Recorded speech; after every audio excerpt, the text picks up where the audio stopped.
أنفسنا ومن سيئات أعمالنا من يهد الله فلا مضل له ومن يضلل فلا هادي له الذي لا ضد له ولا ند له ولا مثيل له نشهد أن لا إله إلا الله وحده لا شريك له ونشهد أن سيدنا وسندنا وحبيبنا ومولانا محمدا عبده ورسوله أرسله بالحق بشيرا ونذيرا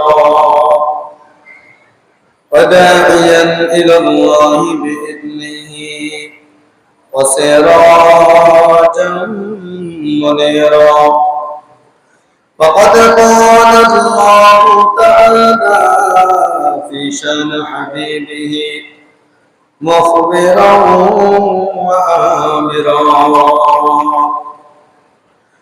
أعوذ بالله من الشيطان الرجيم بسم الله الرحمن الرحيم إن الله وملائكته يصلون على النبي يا أيها الذين آمنوا صلوا عليه وسلموا تسليما صلى الله على سيدنا محمد وآله صلى الله على سيدنا محمد وآله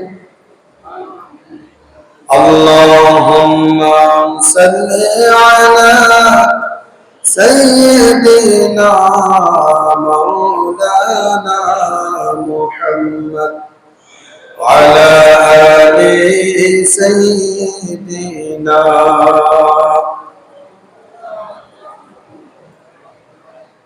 محمد के निशाना रखो दिल में हमेशा ताकि शवी मर्द कमाल उम्मत की मुस्तफा अल्लाहुम्मा सल्ली अला सय्यिदना मौलाना मुहम्मद वअला आलि सय्यिदना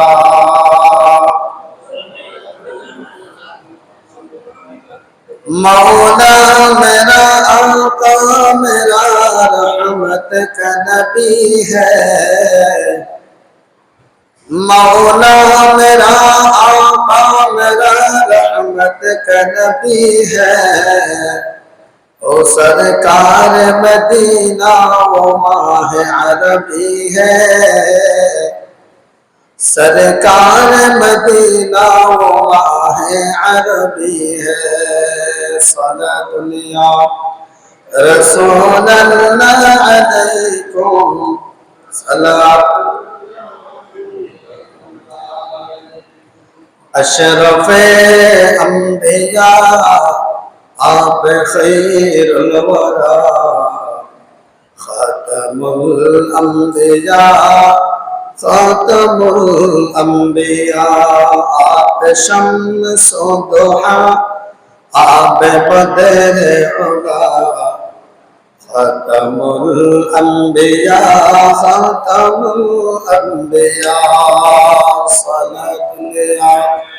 रसूल अल्लाह अलैकुम मोहम्मद ने आकर कुफ्र को मिटाया, कुफ्र को मिटाकर सदाकत बताया।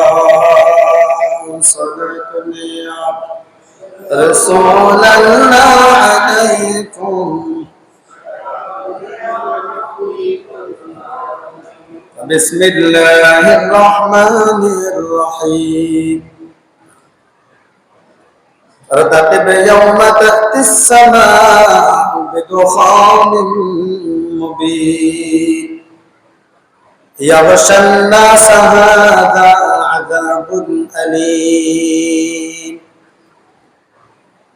وقال تعالى يسألونك عن الساعة أيان مرساها قل إنما علمها عند الله لا يجليها لوقتها إلا هو ثقلت في السماوات والأرض لا تأتيكم إلا بغتة يسألونك كأنك حفي عنها وقال رسول الله صلى الله عليه وسلم اتخذ الفيء دولا والأمانة مغنما والسمع والزكاة مغرما وتعلم لغير الدين وأطاع الرجل امرأته وعق أمه وأدنى صديقه وأقصى أباه وظهرت الأصوات في المساجد وساد القبيلة فاسقهم وكان زعيم القوم أرذلهم وأكرم الرجل مخافة شره وظهرت القائنات والمعازف وشرب الخمر ولعن آخر هذه الأمة أولها أو كما قال عليه الصلاة والسلام صدق الله العظيم وصدق رسوله النبي الحبيب الكريم ونحن على ذلك من الشاهدين والذاكرين والحمد لله رب العالمين। উপস্থিত শ্রদ্ধাভাজন মুসল্লিন কিরাম, ব্রাদার ইসলাম, রব্বিন আযম, পর্দার আড়ালের মা ও বোনেরা, রব্বে কারীমের দরবারে লাখো কোটি শুকর ও সুজুদ। যে মালিক আমাদেরকে ভালোবেসে মহব্বত করে পৃথিবীতে সর্বশ্রেষ্ঠতম দামি জায়গা তার বাইতুল্লাহ আল্লাহ পাক সকলের আগে আসার বসার কোরআন সুন্নাহর আলোকে আলোচনা বলার শোনার তৌফিক দান করেছেন। আসুন আমরা উচ্চ আওয়াজে রব্বে কারীমের দরবারে শুকরগুজার হই, সকলে বলি আলহামদুলিল্লাহ। লক্ষ কোটি দরুদ ও সালাম পেশ করছি রাসূল আরবি সাল্লাল্লাহু আলাইহি ওয়াসাল্লামের দরবারে। আজকে একটি গুরুত্বপূর্ণ বিষয় নিয়ে আলোচনা করব, সেটি হচ্ছে কিয়ামতের আলামত। আল্লাহ পাক রব্বুল আলামিনের সৃষ্টির মধ্যে যত সৃষ্টি আছে সমস্ত সৃষ্টির একটি নির্দিষ্ট সময়সীমা আছে, হায়াত আছে। নির্দিষ্ট সময়সীমা যখন শেষ হয়ে যাবে, আল্লাহ তাআলার হুকুম যখন হবে, তখন সব ধ্বংস হয়ে যাবে। আমাদের যেমন হায়াত আছে, দুনিয়ারও হায়াত আছে। দুনিয়ার হায়াত যখন শেষ হবে, দুনিয়া তখন শেষ হয়ে যাবে, ধ্বংস হয়ে যাবে। ঐতিহাসিকগণ লিখেছেন, আমরা যে দিন অতিবাহিত করি, রাত অতিবাহিত করি, দিন এবং রাত, তো সন্ধ্যা যখন হয়, আসর যখন হয়, তখন আমরা ধরে নিই দিনের শেষ বেলা, দিনের একদম শেষ বেলা। অর্থাৎ এই দিনটা শেষ হতে আর অল্প সময় বাকি আছে, আধা ঘন্টা, 1 ঘন্টা। পৃথিবীর হায়াত পৃথিবীর গতিতে চলতে চলতে পৃথিবীর যখন সময় আসরের সময় হয়েছে, ওই সময় দুনিয়াতে আল্লাহ পাক পাঠাইছেন হযরত আদম আলাইহিস সালাম।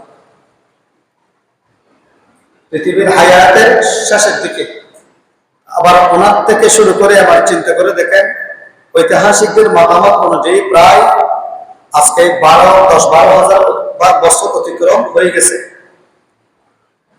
তাহলে পৃথিবীর একটা নির্দিষ্ট সময়সীমা হায়াত আছে, এটা যখন সময় শেষ হয়ে যাবে আল্লাহ তখন বলতেছেন ইদাস সামাউন শাক্কাত, আসমান বিদীর্ণ হয়ে যাবে, ওয়াস সামাই যাতিল বুরুজ ওয়াল ইয়াউমিল মাউউদ ওয়া শাহিদিন ওয়া মাশহুদ ইকাতারাবাতিস সাআ ওয়া শাক্কাল কমার।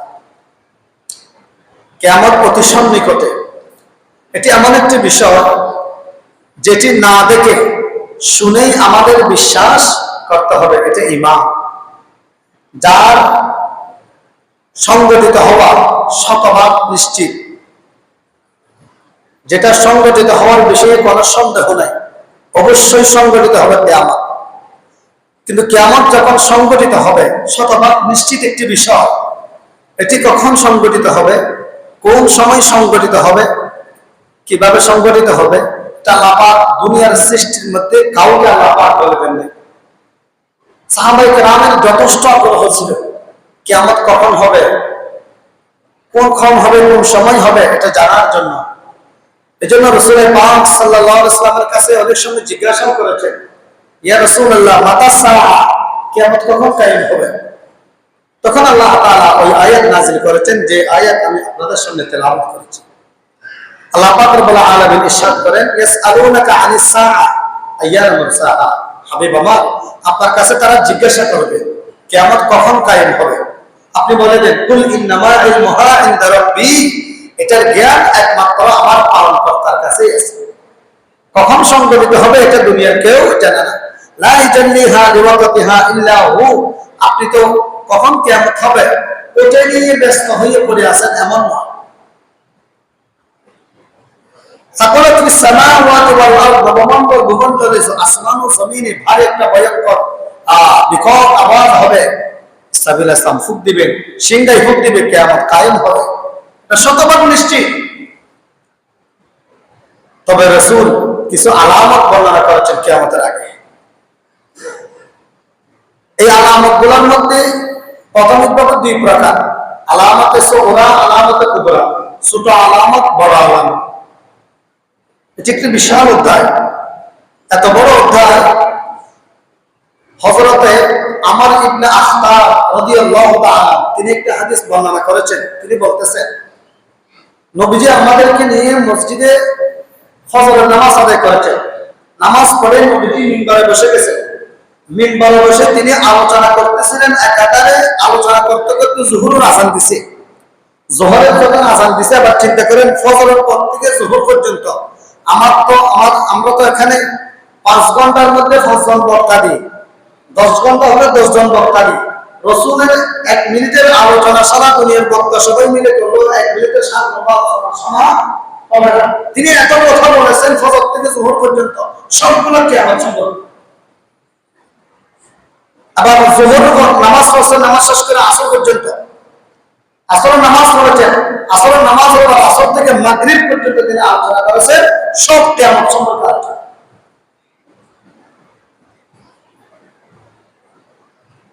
রাসূল পাক সাল্লাল্লাহু আলাইহি ওয়াসাল্লাম বলেছেন কিয়ামতের আলামত যখন প্রকাশ পাবে, তাসবিহের দানা যেমন একটা দুটো ছুটে গেলে বাকিগুলো অটোমেটিকলি আস্তে আস্তে পড়ে যায়, কিয়ামতের আলামত যখন শুরু হয়ে যাবে আস্তে আস্তে করে সব আলামত প্রকাশ পাবে। কখন সংগঠিত হবে এটা তিনি বলেন নাই, কিন্তু আলামত বর্ণনা করেছেন কখন সংগঠিত হবে। সেই হিসেবে আমি মুসলিম শরীফের একটা হাদিস হযরত আবু হুরায়রা রাদিয়াল্লাহু তাআলা আনহু রাওয়ায়াত আপনাদের সামনে খুতবায় আমি তেলাওয়াত করেছি। এই হাদিসের মধ্যে প্রায় 13টা আলামত বর্ণনা করেছেন। قال رسول الله صلى الله عليه وسلم عن أبي هريرة رضي الله تعالى عنه قال قال رسول الله صلى الله عليه وسلم إذا اتخذت الفيء ولا والأمانة مغنما والزكاة مغرما وتعلم لغير الدين وأطاع الرجل أمته وأطاع أمه الآخر। রাসূল বলেছেন, হে আমার উম্মত, আমার সাহাবায়ে কেরাম, কিয়ামত কায়েম হবে এটা শতভাগ নিশ্চিত, এতে কোনো সন্দেহ নাই। আল্লাহ পাক রব্বুল আলামিন ক্ষণস্থায়ী দুনিয়ার মধ্যে পাঠাইছেন। এই দুনিয়া থেকে একটা নির্দিষ্ট সময় যখন শেষ হয়ে যাবে, মানুষের হায়াত আছে, জীবজন্তুর হায়াত আছে, নির্দিষ্ট হায়াত, দুনিয়ারও একটা হায়াত আছে। হায়াতের বাজেট যখন শেষ হয়ে যাবে, আমরা মানুষজন মারা যায়, জীবজন্তু মারা যায়, তেমনি ভাবে পৃথিবীর হায়াত যখন শেষ হয়ে যাবে, পৃথিবীও ধ্বংস হয়ে যাবে। তবে কখন কিয়ামত সংঘটিত হবে তোমরা আমার কাছে জিজ্ঞাসা করেছো, এটার ইলম আল্লাহ ছাড়া দুনিয়াতে কেউ জানে না। তবে তোমরা আলামত জেনে নাও, যে সমস্ত ছোট ছোট আলামত গুলো তোমরা জানবা, দেখবা, তখন তোমরা মনে করবা ফান্তাজির সাআ, কিয়ামতের অপেক্ষা করো, কিয়ামত আর বেশি দূরে নয়। এক নম্বর হলো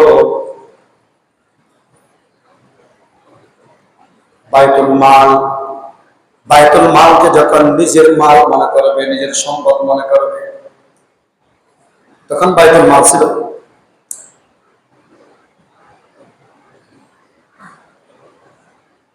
বাইতুল মাল থেকে বর্তমান উদ্দেশ্য হচ্ছে রাষ্ট্রীয় সম্পদ, দেশের সম্পদ। দেশের সম্পদ, রাষ্ট্রীয় সম্পদকে নিজের সম্পদ মনে করে ব্যবহার করা, রাষ্ট্রীয় সম্পদ, দেশের সম্পদকে আত্মসাৎ করা, দেশের টাকা বিদেশে পাচার করা, সরকারি মালকে নিজের মাল মনে করে খরচ করা, সরকারি জিনিসকে নিজের মনে করে খরচ করা, এটাকে অপরাধী মনে না করা, এটা হলো রাষ্ট্রীয় সম্পদ আত্মসাৎ।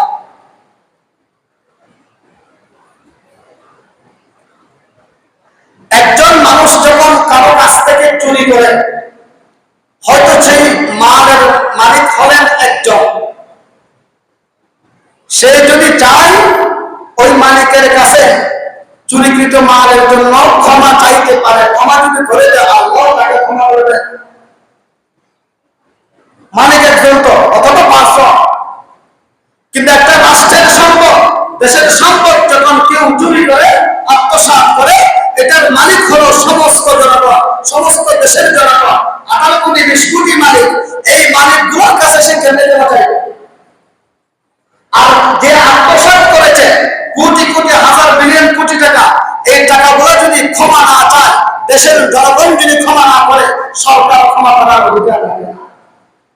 মানুষ যদি, জনগণ যদি ক্ষমা না করে, এই ব্যক্তিকে আল্লাহ ক্ষমা করে।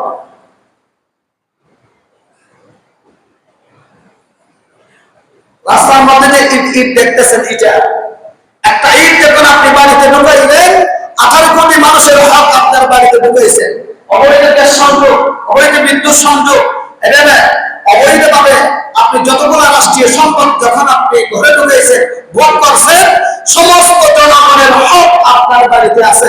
আপনি আগুন খেয়েছেন, রাসূল বলতেছে এটা রাষ্ট্রীয় সম্পদ খাওয়া নয়, আগুন খেয়েছে, আগুন। তো নবীজি বলেন, যখন দেখবা দেশের মানুষ রাষ্ট্রীয় সম্পদ, দেশের সম্পদকে, জনগণের এই সম্পদগুলোকে যখন ভোগ করবে, এটাকে অপরাধী মনে করবে না, নিজের মালের মতো করে স্বাচ্ছন্দ্যভাবে ভোগ করবে, তখন মনে করবে কিয়ামত কাছে চলে এসেছে। ইদা তুখিদাল ফাইকুতু ওয়ালা। 2 নম্বর, ওয়াল আমানাতু মাগনামা। আমানতের খেয়ানত। আপনার কাছে কোনো ব্যক্তি কোনো টাকা জমা দিয়েছেন, এটা হলো তার পক্ষ থেকে আপনার কাছে আমানত। আপনার কাছে কোন একজন ব্যক্তি কোন একটা বাড়ি আপনাকে দিয়ে চলে গেছে, বিদেশের জমিনে, বাড়িটা আপনার কাছে আমানত। কোন একটা সম্পদ আপনার কাছে দিয়ে গেছে, আপনাকে জিম্মাদার বানিয়ে দিয়েছে, আপনি হলেন আমানত। দেশের জনগণের টাকা ব্যাংকে যখন রাখে, তাহলে ব্যাংক কর্তৃপক্ষ, ব্যাংকের মালিক সরকার হোক, পাবলিক হোক, আর এই টাকাগুলো হচ্ছে আমানত। একজন দেশের মানুষ, জনগণ যখন সবাই মিলে ভোট দিয়ে যখন একটা সরকার নির্বাচন করে, 5 বছরের জন্য হলে 5 বছরের জন্য সমস্ত জনগণগুলো হচ্ছে সরকারের কাছে আমানত। একজন এমপি মন্ত্রীর কাছে তার আসনের সমস্ত মানুষগুলো আমানত। একজন কাউন্সিলরের কাছে তার ওয়ার্ডের সমস্ত মানুষগুলো আমানত। একজন মেম্বার কমিশনারের কাছে তার ওয়ার্ডের মানুষগুলা তার কাছে আমানত, একজন সমাজ সভাপতির কাছে পুরো সমাজের মানুষ আমানত, একজন খতিবের কাছে সমস্ত মুসল্লি আমানত, একজন কমিটির কাছে সমস্ত মসজিদ সমাজগুলো হচ্ছে মসজিদের মুয়াজ্জিন ইমাম মুয়াজ্জিন আমানত, একজন পীরের কাছে সমস্ত মুরিদ আমানত, একজন শিক্ষকের কাছে সমস্ত ছাত্রগুলো আমানত, একজন পিতার কাছে সমস্ত সন্তানগুলো আমানত, স্বামীর কাছে স্ত্রী আমানত, স্ত্রীর কাছে স্বামী আমানত, যার কাছে কোনো সংসার নাই, বিবাহ করে নাই, তার কাছে 3.5 হাত বড়ি তার কাছে আমানত।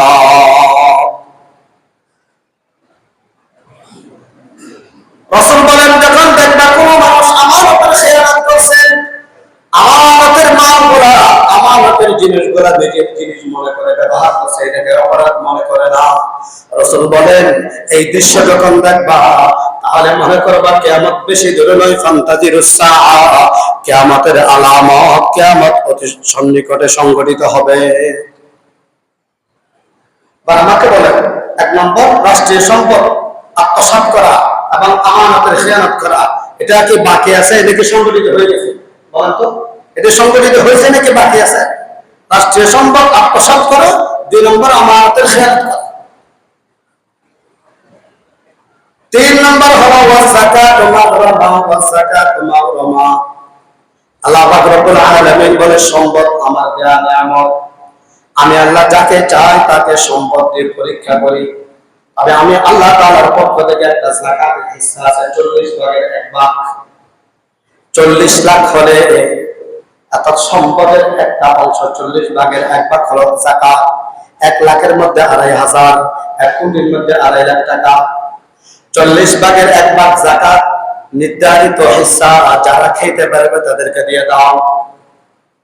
রাসূল বলেন, কিয়ামতের পূর্বে সম্পদশালীদের এমন একটা অবস্থা হবে, এই সম্পদগুলো থেকে যাকাত দেওয়াকে তারা মনে করবে এটা জরিমানা, এটাকে বোঝা মনে করবে, ঠিক সময় যাকাত দিবে না, ধনীরা যাকাত দিলে কার্পণ্য করবে, মালের মহাব্বত ঢুকে যাবে। রাসূল বলেন, ইউহিব্বুনাল মাল ওয়া ইউহিব্বুনাল কুসুর ওয়া ইউহিব্বুনাল হিসাব।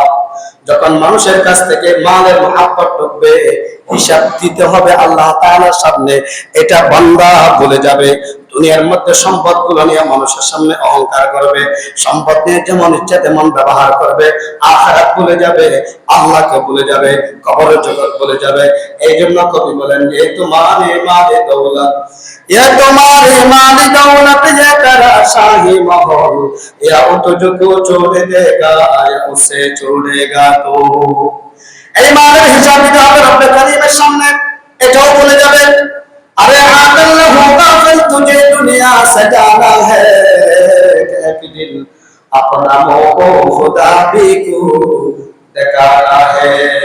कैसे कैसे खूबसूरत रानिया शहजादिया, तन बदन सब गल गया है, शक्ल सूरत क्या हुई। সম্পদ করে আমাকে ছেড়ে দিলে একদিন দুনিয়াতে, না হয় আমি ছেড়ে কবরে চলে যাব, আল্লাহর সামনে তো দাঁড়াতে হবে, কি জবাব দেবে এটা বলে যাবে। এই জন্য নবী বলেন, দুনিয়ার মধ্যে যাকাত সম্পদশালী মালিক যারা হয়েছেন, যাকাতের মালিক, যাকাত দেওয়াকে যখন তারা এটা জরিমানা মনে করবে, বোঝা মনে করবে, নবী বলেন, ফান্তাদিরুস সাআ, এটাও কিয়ামতের আলামত, কিয়ামত অতি সন্নিকটে সংঘটিত হবে, কোনো সন্দেহ নাই। আমার দেশে যদি ঠিক সময়ে সম্পদশালী যারা আছে তারা যদি যথাসময়ে যথাযথভাবে যথাযথ খাতের মধ্যে যদি যাকাত দিত, আমার দেশের মধ্যে দারিদ্র বিমোচন হয়ে যেত, অর্থনৈতিক ইসলামিক অর্থনৈতিক ব্যবস্থায় একটা সুন্দর সমাজ গঠন হতো। যথাযথভাবে যাকাত না দেওয়ার কারণে আজকে আমাদের এই সমাজ, দেশ দারিদ্রতার স্থানে পৌঁছেছে। লাখ লক্ষ লক্ষ টাকা, কোটি কোটি টাকা যাকাত আসে, এমন ব্যক্তি অনেক আছে যাকাত দেয়। যখন তাকে বলা হয় মসজিদের জন্য দান করতে, অনেক সম্পদশালী আছে, দান করতে মন চাই না, কোটি কোটি টাকা ফান্ডে তার অ্যাকাউন্টের মধ্যে আছে, আর সে যখন কবরে চলে গেল, তখন সেখানে যখন রূহ দেওয়া হলো, তার সন্তানরা কবরস্থানের আশেপাশে বেড়ায়, তার কাছে জিয়ারত করে না, তখন সে এখান থেকে আফসোস করে, আহারে এত কোটি কোটি টাকা দুনিয়ার মধ্যে হালাল হারাম পার্থক্য করি না, আজকে খামাইয়া অর্জন করে দুনিয়ার মধ্যে রেখে আসলাম, একটা টাকাও তো কবরের মধ্যে নিয়ে আসলাম না। মওতের যেই দিন সময় হয়েছে, আমার ইন্তেকাল হয়ে গেছে, জীবনের শেষবারের মতো সন্তানগুলো আমাকে গোসল দিল না, অন্যজন দিয়ে গোসল দিয়ে এলো, নিজে তো কাপড় তো আমাকে পড়াই দিল না, কার জন্য সম্ভব রেখে আসলাম। আজকে আমি কবরের মধ্যে কত কষ্টে আছি, আমার সন্তানগুলো তো আমাকে একবারের জন্য দেখতে আসে না। मौत जैसे दिन आ गई दुनिया के हालत क्या हुई, रूह तन से उड़ गई मुर्दा की हालत क्या हुई। আজকে যদি মসজিদের খতিব সাহেব বারবার বলেছিলেন আমার সম্পদ থেকে দান করার জন্য, দুনিয়ার সম্পদশালী বলেছিল, আমি যদি শুনতাম একটা হিস্সা একটা অংশ যদি আল্লাহর রাস্তায় সাদাতে জারিয়া করে আসতাম, আমার আশেপাশে কত কবরের বাসিন্দা আমার ভাইয়েরা কত আরামের মধ্যে আছে, দুনিয়ার মধ্যে আল্লাহকে রাজি খুশি করে এসেছে, দান সাদাকা করে এসেছে, সাদকায়ে জারিয়া করে এসেছে, কত আরামে আছে। আহারে আমি যদি আজকে এই সম্পদগুলা সন্তানের জন্য নির্দিষ্ট অংশ রেখে বাকিগুলা যদি আল্লাহর রাস্তায় দান করতাম, আজকে আমি এই কবরের মধ্যে জান্নাতের বিছানা পাইতাম। আফসোস করবে সেখানে, কোনো লাভ হবে না। চিন্তা করলে এখান থেকেই করতে হবে।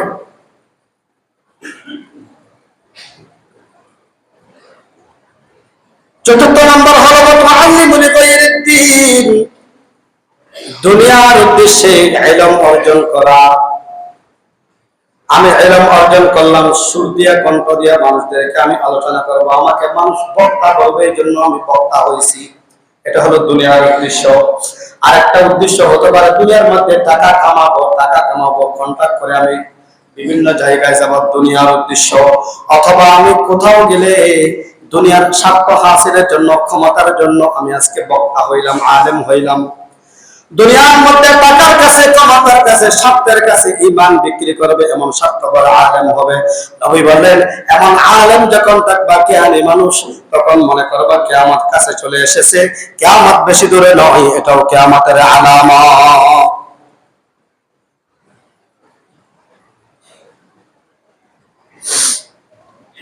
وأطاع الرجل أمته وأطاع الرجل امرأته وعقى أمه। রাসূল বলেছেন, 5 নম্বর, স্ত্রীর অনুসরণ করবে এবং তার মাকে অবহেলা করবে। স্ত্রীর সমস্ত বৈধ অবৈধ আবদারগুলো পূর্ণ করবে, মায়ের আর্তনাদ, সামান্য খাবার এটাও পর্যন্ত দিবে না। স্ত্রীর কথাই মাকে নির্যাতন করবে, স্ত্রীর কথাই মাকে বৃদ্ধাশ্রমে রেখে আসবে। করোনাকালীন সময়ে এই দৃশ্যটা মানুষ ভালো করে রেখেছে।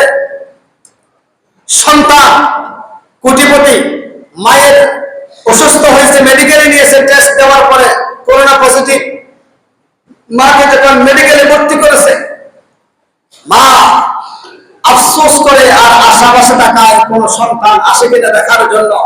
সন্তানগুলো যে হাসপাতালে দিয়ে এসেছে, আর কোন সন্তান হাসপাতালে যায় না। এই মা কান্না করতে করতে অবশেষে দীর্ঘদিন পর মেডিকেলের মধ্যে মায়ের ইন্তেকাল। পরে পত্রিকায় রিপোর্ট হলো সন্তান হলো বাংলাদেশের কোর্টের একজন ম্যাজিস্ট্রেটের মা। সন্তান যদি মানুষের মতো মানুষ করতে না পারে, ম্যাজিস্ট্রেট বানিয়ে আল্লাহ নিজের মৃত্যুর সময়, সর্বশেষ সময় যে কাজে না আসে, এই কুলাঙ্গার সন্তানগুলা দিয়ে কোনো কাজ নাই, কোনো লাভ নাই।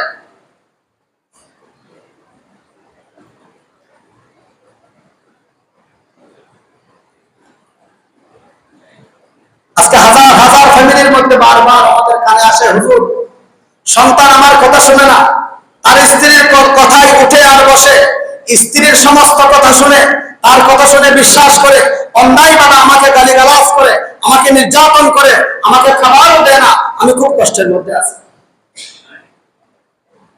এরকম অনেক মায়ের চোখের পানি আজকে ঘরে ঘরে পড়তেছে। এরকম কুলাঙ্গার সন্তান অভাব নাই আজকে। অথচ মা বাবার যদি খেদমত করে দুনিয়াতে একটা বড় লাভ হলো আল্লাহ হায়াতে রিজিকে বারাকাত দান করে। সুবহানাল্লাহ।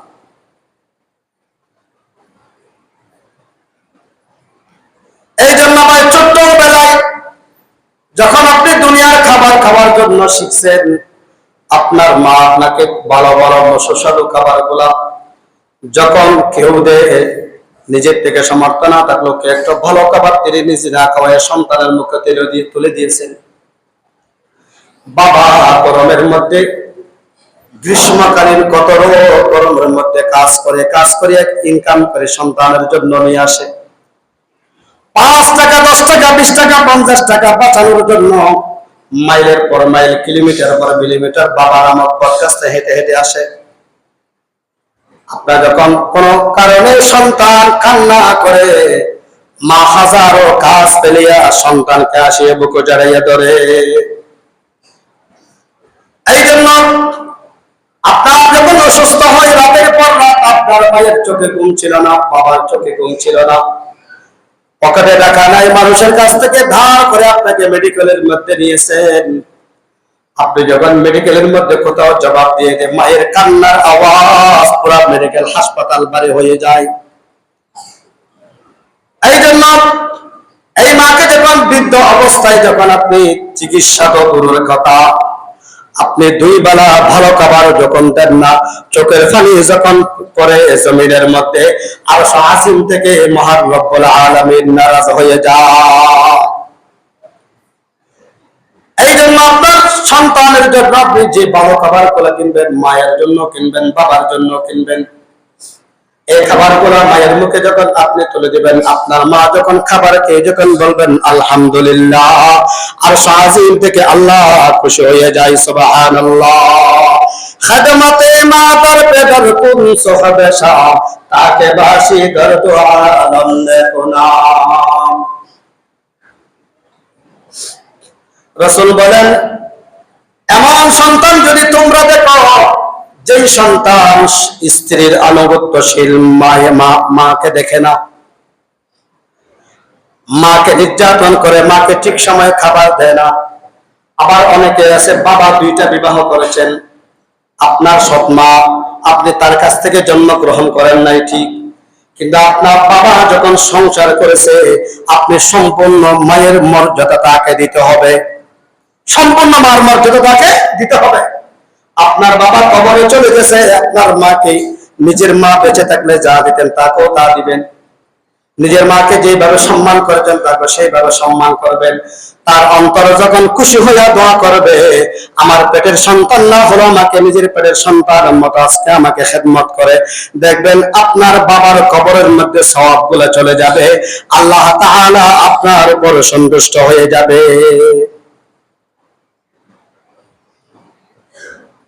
এটা হলো 5 নাম্বার। এইরকম অবস্থা যখন দেখবে মাকে অবহেলা করে, স্ত্রীকে মূল্যায়ন করে, তখন রাসূল বলেন এটা হচ্ছে 5ম নম্বর কিয়ামতের আলামত। সুবহানাল্লাহ। 6ষ্ঠ নম্বর, ওয়াদানা সাদিকাহু ওয়া আতাসা আবাহু। রাসূল বলেন, যখন তোমরা দেখবা বন্ধু বান্ধবকে মূল্যায়ন করতে গিয়ে বাবাকে অসম্মান করে, অনেক সময় বন্ধুকে মূল্যায়ন করে বাবাকে অসম্মান করে, বন্ধুকে সময় দেয়, বাবা সময় দিতে বললে দেয় না, বন্ধুর জন্য খরচ করে আজকে টাকা ইনকাম করছে, কিন্তু বাবাকে টাকা পকেট খরচের কথা বললে টাকা নেই, আমার কাছে টাকা নাই, বাবা আমাকে 100 টাকা দাও, আমি একটু পান আনবো, আমি একটু ওষুধ আনবো, টাকা নাই, বন্ধুর জন্য 500 টাকা খরচ করে।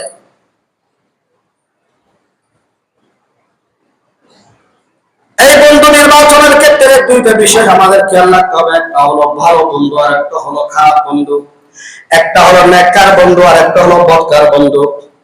এই দুনিয়ার মধ্যে সিদ্দিক আকবর রাদিয়াল্লাহু তাআলা আন, নবীজির খলিফা, 1 নম্বর খলিফা, নবী রাসূলদের মধ্যে সর্বশ্রেষ্ঠ হলেন আমাদের নবী প্রিয় মুহাম্মদুর রাসূলুল্লাহ সাল্লাল্লাহু আলাইহি ওয়াসাল্লাম।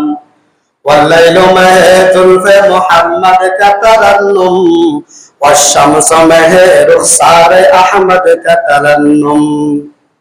নবী শ্রেষ্ঠ, এরপরে উম্মতের মধ্যে সর্বশ্রেষ্ঠ হলেন সিদ্দিক আকবর রাদিয়াল্লাহু তাআলা সিদ্দিক আকবর রাদিয়াল্লাহু তাআলা আনহু। এমন বন্ধুত্ব করেছেন দুনিয়ার মধ্যে, যে বন্ধুর সাথে দুনিয়ার মধ্যে কারো তুলনা হয় না। লাম ইয়াতি নাযীরুকা ফি নাযরি ও মিথলাহু তুনাশুদ পয়দা জানা। কোন মিসাল নাই, এমন বন্ধু বানাইছেন। قال رسول الله صلى الله عليه وسلم إن الصدق يهدي إلى البر وإن البر يهدي إلى الجنة وإن الصدق لا يصدق حتى يكتب عند الله صديقا। এমন বন্ধু বানান যে বন্ধুর কাছে সততা আছে, সাদাত আছে, দুনিয়ার মধ্যে সত্য দিন, সত্য ইসলাম, কোরআন সুন্নাহ মেনে চলে, গ্রহণ করে, এমন বন্ধু বানান। ওই বন্ধুটা আপনাকে জান্নাত পর্যন্ত নিয়ে যাবে। সিদ্দিক আকবর বলেন, আল্লাহ পাক রব্বুল আলামিন আমার জন্য এমন নিয়ামত দিয়েছেন, এমন সাথী দিয়েছেন, যে সাথীকে আল্লাহ পাক আসমানের নিচে, আল্লাহ পাক রব্বুল আলামিনের কাছে এমন প্রিয় আমার সাথীর চাইতেও, আমার নবীর চাইতেও আর কোন প্রিয় বস্তু নাই। সুবহানাল্লাহ।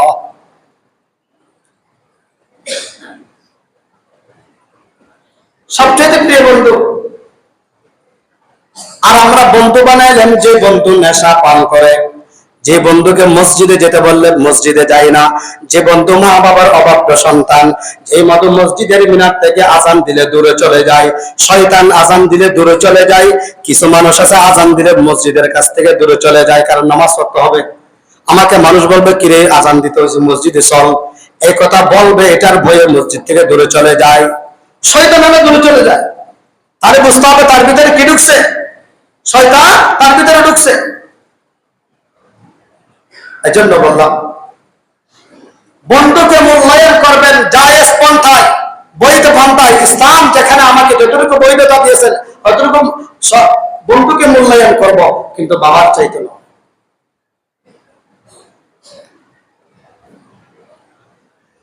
وأدنى صديق وأقصى وأدنى صديقه وأقصى أباه। বন্ধুকে মূল্যায়ন করা, বাবাকে অবমূল্যায়ন করা, এই চিত্র যখন দেখা যাবে, এমন সন্তান যখন দেখা যাবে, রাসূল বলেন ফান্তাজিরু সাআ, কিয়ামতের অপেক্ষা করো, কিয়ামতের বেশি দূরে না। 7 নম্বর ওয়াযাহারাতিল আসওয়াতু ফিল মাসাজিদ। এটা খুব ইম্পর্টেন্ট বিষয়, এটা অধিকাংশ জুমায় বারবার বলার পরও হয় না। ওয়াযাহারাতিল আসওয়াতু ফিল মাসাজিদের তার 1 নম্বর অর্থ হলো মসজিদে শোরগোল করা, উচ্চ আওয়াজে কথা বলা, দুনিয়াবি কথা বলা। আমাদের মসজিদে আছেন এরকম, দোতলার মধ্যে যারা নামাজ পড়ে আমাকে বদজুর বাজারের মতো, এখনো যদি যান হতে দেখতে পাবেন আরো গল্প করতেছে। মসজিদে আসে গল্প করবে,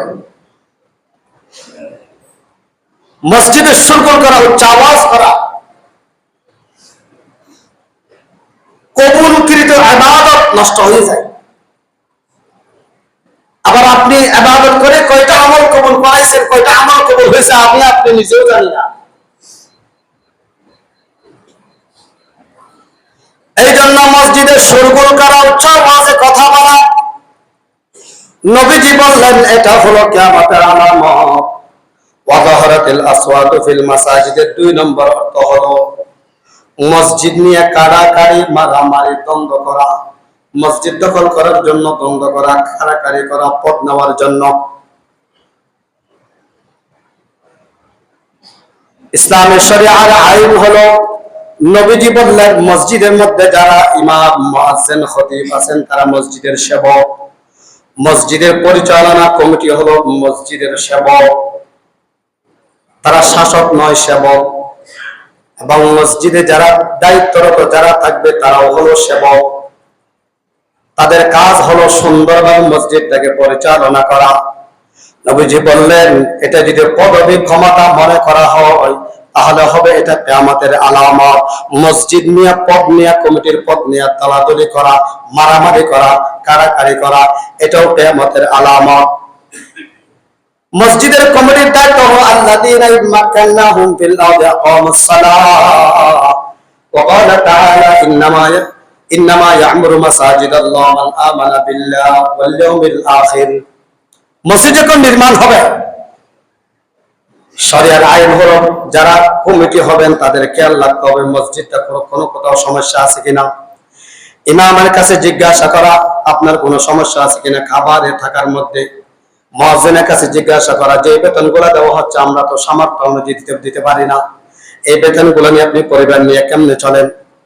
মসজিদের কোনো সমস্যা আছে কিনা, কারণ হলো আমরা সেবক। আল্লাহ পাক রব্বুল আলামিনের কাছে চোখের পানি ফেলে দোয়া করা, আয় আল্লাহ তুমি আমাকে দায়িত্ব দিয়েছো তোমার বাইতুল্লাহর খেদমত করার জন্য। আল্লাহ ইখলাসের সহিত কোনো কাজে যেন এমন না হয়, আমার আচরণের যেন কোনো ইমাম মুয়াজ্জিন চোখের পানি না ফেলে। যদি এমন হয়, তুমি যদি নারাজ হও, কিয়ামতের ময়দানে তোমার কাছ থেকে ছাড় পাবো না। 5ই আগস্টের পরে অনেক মসজিদে খতিব চোখের পানি নিয়ে মসজিদ থেকে অকারণে বিদায় হয়ে গেছে, ইমাম চলে গেছে। এটা হচ্ছে কিয়ামতের আলামত। ওয়াজাহারাতিল আসওয়াতু ফিল মাসাজিদ। মসজিদ নিয়ে কোনো দ্বন্দ্ব করা, মসজিদে সুরগুল আওয়াজ করা, দুনিয়াবি কথা বলা, এগুলো থেকে বিরত থাকতে হবে। মসজিদ দুনিয়াতে একটা দামি জায়গা, সর্বোচ্চ সম্মানের স্থান। আল্লাহ তাআলার রহমত বারাকাত নাজিল হয় এখান থেকে। এসে মানুষ জান্নাতের পথে চলার জন্য মানুষ দিক নির্দেশনা নিয়ে যায়। এখানে আসে যখন মানুষের দিলটা শান্তি হয়ে যায়, কারণ জান্নাতি পরিবেশ তো। दुनिया में क्या मजा है मस्जिद में जाकर देख लो, मस्जिद में क्या मजा है नमाज में जाकर देख लो, नमाज में क्या मजा है सिजदा में जाकर देख लो। एक ही सफ में खड़े हो गए महमूद आयास, न कोई बंदा रहा न कोई बंदा है नवाज। মসজিদ হলো আল্লাহর ঘর।